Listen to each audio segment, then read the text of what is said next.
कन्सिस्टेन्सीले कति चेन्ज लिएर आउँछ भन्ने प्रुफ यही च्यालेन्ज हो। मेरो 75 पार्ट च्यालेन्जको डे 63 को अपडेट चाहिँ यस्तो छ।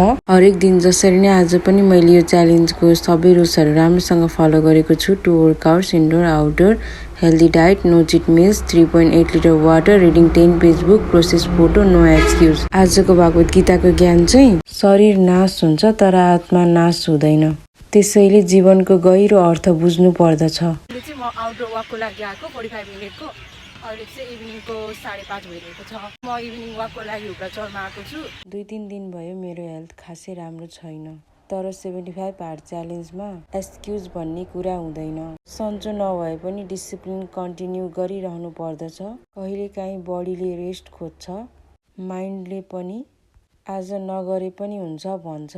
तर यो च्यालेन्जले मलाई सिकाएको कुरा के हो भने कन्सिस्टेन्सी भनेको पर्फेक्ट कन्डिसन खोजेर बसिरहनु होइन।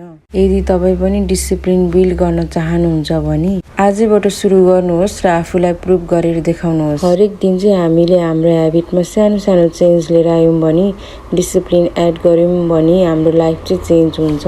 अहिले मेरो लागि हरेक दिन डिसिप्लिन नै सबैभन्दा ठुलो टेस्ट भइरहेको छ। तर जे भए पनि म 75 पार्ट च्यालेन्ज फिनिस नगरी रोकिन्न।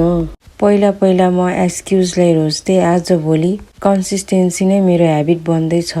All my tasks are completed. Thanks for watching. Keep loving, keep supporting guys.